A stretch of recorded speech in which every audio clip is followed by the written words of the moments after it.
Hello everyone, नमस्कार आप सभी को। आज हमारे यहाँ पर बहुत सारे कैंडिडेट्स आए हैं जो कि GDS 2 पोस्टमैन में रिक्रूट हुए हैं और आज हमारे यहाँ पर डॉक्यूमेंट वेरिफिकेशन का प्रोसेस चल रहा है। तो मैं आपको मिलवाती हूँ एक और कैंडिडेट से जो कि अभी राजस्थान से आए हैं। हेलो, बताइए आप अपना नाम। मेरा नाम भागीरथ बिच्छर है, सीक्रेट डिवीज़न राजस्थान से हूँ। ओके, तो आप दिल्ली कैसे आना हुआ आपका?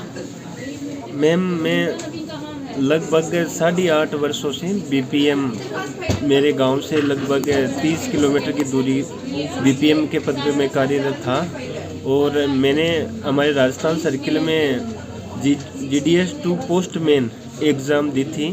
उसमें जो कम पद होने के कारण मेरा सिलेक्शन नहीं हो पाया और फिर 2022 में दिल्ली सर्किल द्वारा एक वैकेंसी निकाली गई जिसमें हम दोनों एग्ज़ाम जैसे paper exam plus typing test clear हुए थे, उनके फॉर्म मांगे थे और हमने फॉर्म लगाए थे और उसमें हमारा स्पेशल ड्राइव दिल्ली सर्किल के तहत इसमें सिलेक्शन हुआ है।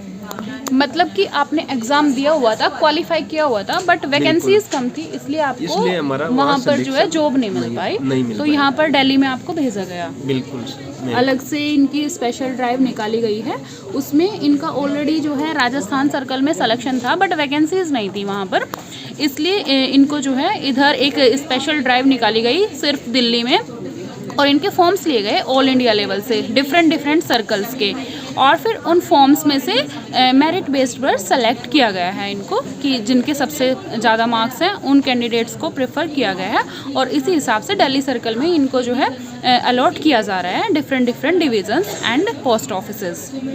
तो अभी आप वहाँ पर एज अ GDS BPM काम कर रहे थे, तो मतलब आप सिंगल हैंड BO में काम करते थे या डबल हैंड?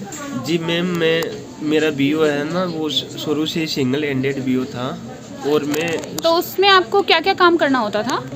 उसमें मैम मुझे डाक डिलीवरी से लेकर डाक मेल, डाक बैग, ऐसों से डाक प्राप्ति, BO में जो बचत बैंक, हमारे जो डाक विभाग की जितनी भी स्कीम है, योजनाएं हैं, उनका सारा काम करना पड़ता था। Very good. तो आपको लगभग सैलरी कितनी मिल जाती थी वहाँ पर? मैम, जो मेरा जो एक्स्ट्रा भत्ता, जो डाक के लाने ले जाने का जो एक्स्ट्रा भत्ता, उसको मिलाकर समथिंग 24-25 हज़ार के करीब मेरा वेतन बनता था।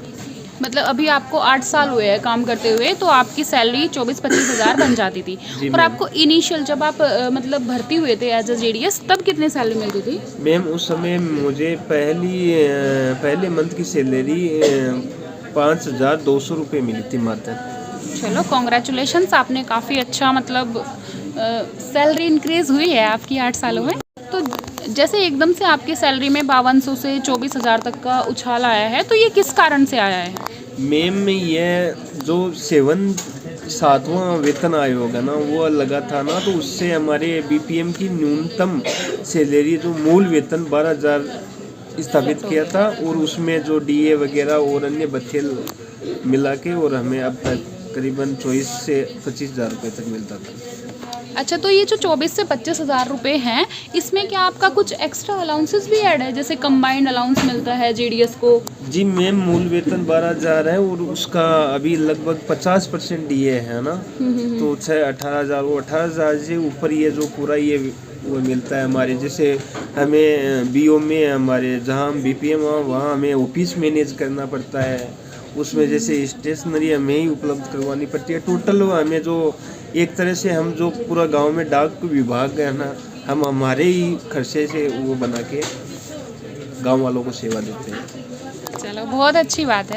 अब मैं आपसे पूछना चाहूँगी कि GDS को जो कंबाइंड ड्यूटी अलाउंस मिलता है वो किस कारण से मिलता है और उसका क्या प्रोसेस रहता है?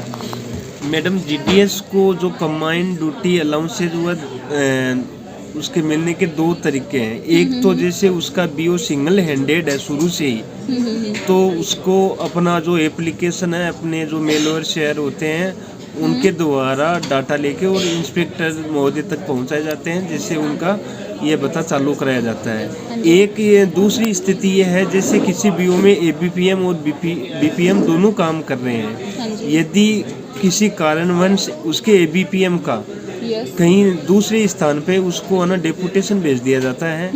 तो उस स्थिति में बीपीएम अकेला कार्य करता है अपने बीओ का, हाँ जी। तो उसे उस समय का जब तक वो अकेला काम करेगा उसका भी कंबाइंड ड्यूटी अलाउंस मिलेगा। और उसकी है ना जो उस अवधि में उसको वह एप्लीकेशन के जरिए अपने मेल और शेयर द्वारा अपने निरीक्षक महोदय को भेजी जाती है। तो फिर वो जो आपका कंबाइंड ड्यूटी अलाउंस रहता है वो आपके अकाउंट में ही आता है या आपको ऑफलाइन मोड में दिया जाता है? नहीं मैम, अकाउंट में आता है, शायद बचत खाते में आता है वो, जब पोस्ट ऑफिस के, मतलब सैलरी के साथ ही आता है? हाँ सैलरी के साथ। अच्छा, तो भागीरथ जी अब मैं आपसे पूछना चाहूँगी सैलरी के बारे में, क्या सिनेरियो रहता है जीडीएस, बीपीएम, एबीपीएम और डाक सेवक की सैलरी के बारे में? मैम बीपीएम और एबीपीएम की सैलरी के बारे में मैं आपको बताना चाहूँगा कि बीपीएम का जो मूल वेतन होता है वह 12,000 से स्टार्टिंग होता हाँ है जी। और एबीपीएम का मूल वेतन होता है 10,000 से स्टार्टिंग। Yes. डीए प्रतिशत दोनों को बराबर मिलता है, लेकिन मूल वेतन में 2,000 का गैप होने के कारण वह कुछ बीपीएम और एबीपीएम के जो टोटल वो वेतन बनता है उसमें फ़र्क आ जाता है वो थोड़ा। और उसके अलावा बीपीएम को ऑफिस बीओ मैनेज करने के 500 रुपये मासिक मिलते हैं और स्टेशनरी वगैरह के ये सब मिला के लगभग 100 रुपये इनके अंदर मिल जाते हैं। और कंबाइंड ड्यूटी बीपीएम को कंबाइंड ड्यूटी बताया ना वो 2380 रुपये मंथली मिलते हैं। और यही काम यदि एबीपीएम करे तो उनको भी लगभग 2,000 के करीब उनको एक्स्ट्रा जो कंबाइंड ड्यूटी अलाउंस है वो मिलता है। और इसके अलावा 180 रुपये एबीपीएम को साइकिल अलाउंस मिलता है। वेरी गुड, चलो आपने बहुत अच्छा गाइड किया, बहुत अच्छा बताया, बहुत बहुत धन्यवाद आपका।